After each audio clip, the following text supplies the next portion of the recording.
2024 సార్వత్రిక ఎన్నికలకు ముందు వరకు కూడా జగన్‌కి జై కొట్టినటువంటి నాయకులు ఎన్నికల తర్వాత జగన్ మాకు వద్దు, ఆ పార్టీలో మేము ఉండలేమంటూ ఆవేదన వ్యక్తం చేస్తున్నారు. దీనిపై మీరేమంటారు? అంటే ఇప్పుడు వరుసగా ఒక్కొక్కళ్ళు వెళ్ళిపోతున్నారు కదండి. ఎందుకు వెళ్ళిపోతున్నారు? వైసీపీలో జగనన్న జగనన్న అనుకుంటూ ఆయన చుట్టూ తిరిగి ఇంకా జగనే మా ప్రాణం, జగన్ లేకపోతే మేము లేము అన్న వాళ్ళందరూ కూడా ఈరోజు సైలెంట్ అయిపోయారు చాలామంది. ముఖ్యంగా కొడాలి నాని, వల్లభనేని వంశీ, తర్వాత పేర్ని నాని, మళ్ళీ ఈ మధ్యన కనిపించట్లా, రోజా, బొత్స, ఎవరు మాట్లాడటంలా.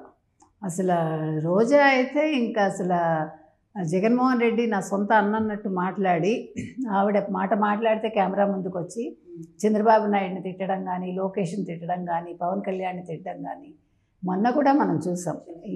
ఇది వరదలప్పుడు కూడా 4 రోజులు పోయాక వచ్చి మాట్లాడింది. అయితే ఈ బాలినేనికి ఎందుకు షాక్ తగిలింది, ఎందుకు ఈ నిర్ణయం తీసుకున్నారు అంటే, మాక్ ఈవీఎంలు అడిగారు కదా ఆయన. మాక్ అడిగినప్పుడు ఎలక్షన్ కమిషన్ ఒప్పుకుంది, కానీ వాళ్ళు చేసిన దానికి ఈయన సంతృప్తి చెందలేదు. మాకు ఆ స్లిప్స్ కూడా పెట్టి ఆ రకంగా కావాలి అంటే అది కుదరదు పొమ్మంది. ఏమైందంటే అసలు బాలినేని విషయంలో మీరు తీసుకుంటే జగన్మోహన్ రెడ్డి బాగానే ఇంపార్టెన్స్ ఇచ్చారు ఒకటి. రెండోది అసలు ఒంగోలులో ఇతనికి ఒక్కడికే మేబీ పాత వాళ్ళలో అంటే ప్లేస్ మార్చకుండా ఇచ్చింది బాలినేనికి. మీరు చాలా 88 మందికి ఎంతమందికో కొత్త వాళ్ళకి ఇచ్చాడు ఆయన. కొంతమందిని వాళ్ళ స్థానాలు మార్చేశాడు ఒక ఊరి నుంచి ఒక ఊరికి అట్లాగా.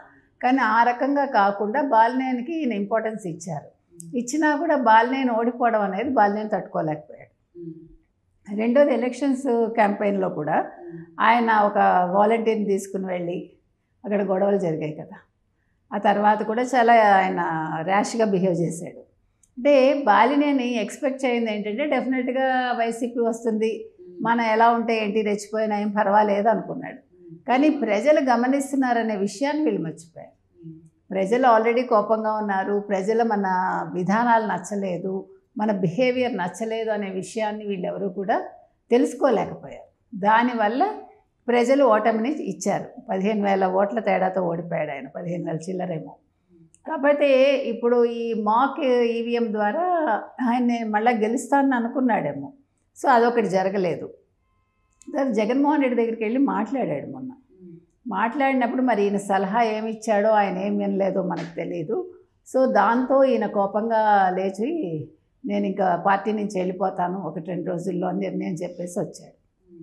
వచ్చాక ఇప్పుడు ఆయన సన్నిహితులు చెప్పడం ఏంటంటే ఇవాళ రేపట్లో ఆయన రిజైన్ చేస్తారు పార్టీకి అని చెప్తున్నారు. సో బాలినేని భవిష్యత్తు ఏంటి, రాజకీయ భవిష్యత్తు, ఎందుకు ఇలాంటి నిర్ణయం తీసుకున్నారు, ఏ పార్టీ వాళ్ళు ఆయన్ని చేరదీస్తారు అని ఆలోచిస్తే ఆయనకి ఆల్రెడీ పవన్ కళ్యాణ్తో చాలా సంబంధాలు ఉన్నాయి, అంటే సాన్నిహిత్యం ఎక్కువే ఉంది. కాబట్టి జనసేనకు వెళ్ళే అవకాశాలు ఎక్కువ కనిపిస్తున్నాయి ఒకటి. రెండోది మరి ప్రజలు కూడా అంగీకరించాలి.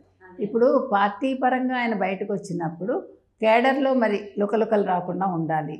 తర్వాత ఒంగోలు ప్రజానికం ఏమనుకుంటారు అంటే వైసీపీ అంటే ఇప్పుడు ఇష్టం లేదు వాళ్ళకి అనేది మనకు తెలిసింది. కాబట్టి ఈయన నిర్ణయాన్ని హర్షించే అవకాశాలు ఎక్కువగా కనిపిస్తున్నాయి. రెండోది ఏంటంటే ఈయన జనసేనకి వెళ్తే తెలుగుదేశం ఒప్పుకుంటుందా, కాకపోతే తెలుగుదేశానికి జనసేనకి అంటే వాళ్ళ మధ్య పొత్తున్నప్పటికీ పార్టీ పరంగా వాళ్ళు ఏ నిర్ణయాలు తీసుకున్నా, ఏ వ్యక్తులను ఆహ్వానించినా ఒక పార్టీకి ఇంకో పార్టీకి సంబంధం ఉండకపోవచ్చు. ఎందుకంటే వీళ్ళ పార్టీ పరంగా వీళ్ళకి ఏ నిర్ణయాలు ఉంటాయో వాళ్ళ విధి విధానాలను బట్టి వాళ్ళు చేసుకుంటారు. అంటే పార్టీ ఎజెండా ఏంటి, వీళ్ళని తీసుకోవచ్చా తీసుకోకూడదా అనేది వాళ్ళ పార్టీ అధిష్టానం నిర్ణయించుకుంటుంది. కాబట్టి ఇప్పుడు జనసేనలోకి వెళ్ళటం వల్ల ఈయనకి అడ్వాంటేజ్ ఏముంటుంది. నిన్నటి వరకు జనసేనని అందరూ తిట్టారు, Janasena waste, Pawan Kalyan waste, zero అన్నట్టుగా మాట్లాడారు. ఆ జీరో అనేది ఇవాళ ఎవరికి వర్తిస్తోంది, జగన్మోహన్ రెడ్డికి. జీరో రెడ్డి అయిపోయాడు కదా. 11 మంది ఉన్నా కూడా లేనట్టే లెక్క. సో అందుకని ఇంకొకటి ఏమైంది, 100% స్ట్రైక్ రేట్ తెచ్చుకున్నాడు ఎవరు, పవన్ కళ్యాణ్. ఎవరు ఊహించలేదు. 21 సీట్లు అంటే మీకు 100 సీట్లు వచ్చినా కూడా ఇచ్చినా కూడా 100 సీట్లు వచ్చేవి, 75 ఇచ్చినా 75 వచ్చి ఉండేవి. కాకపోతే ఏంటంటే పొత్తులో భాగంగా ఆయన కొంచెం ధైర్యం చేయలేదు, అన్నిటికీ చంద్రబాబు నాయుడు గారికి వదిలేశాడు ఆయన. అలాగనేమి చంద్రబాబు నాయుడు తక్కువ చేయలేదు, ఇంకా చాలా నెత్తిన పెట్టుకుంటున్నాడు ఆయన ఇప్పటికి కూడా. ఈవెన్ లోకేష్ కూడా పవన్ కళ్యాణ్ గారికి చాలా గౌరవం ఇస్తున్నాడు, వాళ్ళకి ఆయనకు పార్టీలో చాలా సముచిత స్థానం ఇస్తున్నారు చెప్పాలంటే. ఇంకొకటి, ఇప్పుడు జనసేనలో చేరటం వల్ల బాలినేనికి కొంతవరకు అడ్వాంటేజ్ ఉంటుంది. ఇప్పుడు ఆయన చేయాల్సిన పని ఏంటంటే, ఇప్పుడు ఒకవేళ జనసేనలోకి వస్తే 5 ఏళ్ళు నియోజకవర్గంలో తను కామ్గా తన పని తను చేసుకోవాలి, అగ్రెసివ్గా ఉండకుండా. సరే జరిగిన తప్పిదాలు జరిగిపోయాయి, but I have to follow my party ఇది అని చెప్పి పార్టీ పరంగా ఆయన ఏ రకంగా తను సేవ చేయగలడు, లేదు నియోజకవర్గ ప్రజలకు ఏ రకంగా సహాయం చేయగలడు అని ఆలోచించుకుని చేశారనుకోండి, 2029లో సీట్ ఇవ్వాలా వద్దా అనేది అప్పుడు పవన్ కళ్యాణ్ ఆలోచిస్తాడు, అంతే కదా. కాబట్టి ఇప్పుడు బాలినేని తను మలుచుకోవాలి ఒకటి. రెండోది, ఇప్పుడు ఏ రకంగా చూసుకున్నా కూడా జనసేనకు వచ్చే నష్టము లేదు, లాభము లేదు తీసుకోవటం వల్ల ఇంకా కొద్దో గొప్ప బాలినేనికే లాభం ఉంటుంది. ఇంకొక విషయం ఏంటంటే, బాలినేని ఒకవేళ బెదిరించడానికి ఇలా చేస్తున్నాడా ఎవరిని, జగన్మోహన్ రెడ్డిని, అది కూడా మనం చూడాలి. అంటే ఏదైనా ఆశించి జగన్మోహన్ రెడ్డి దగ్గర, ఇప్పుడు జగన్మోహన్ రెడ్డి వెళ్ళిపోబోతున్నాడు లండన్కి, ఇప్పుడు పూచీకత్తు 20,000 ఇస్తాడా కోర్టుకు వెళ్ళి, ఇస్తే కానీ ఆయనకి లండన్ వెళ్ళటానికి అవకాశం రాదు. కాబట్టి ఒకవేళ వెళ్ళి ఇస్తే వెళ్ళిపోతే 5 ఏళ్ళు వెనక్కి రాడా, 5 ఏళ్ళు వెనక్కి రాకపోతే పార్టీ పరిస్థితి ఏంటి, ఇవన్నీ ఆలోచించుకుని చేయిస్తూ ఉండొచ్చు. లేదు మీరు వెళ్ళకండి లండను, మీరు వెనక్కి వచ్చేయండి అని చెప్తే జగన్మోహన్ రెడ్డి వినలేదా, ఇలా చాలా సందేహాలు ఉన్నాయి.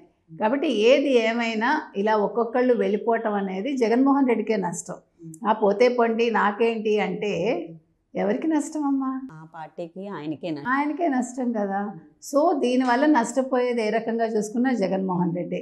డబ్బుంది కదా అని అహంకారంతో ఉండి నా అంతటి వాడు లేడు, నేనే అన్నీ అనుకుంటే జగన్మోహన్ రెడ్డి ఫ్యూచర్లో పార్టీ కాదు కదా ప్రజలు కూడా పట్టించుకునే పరిస్థితి ఉంటుంది.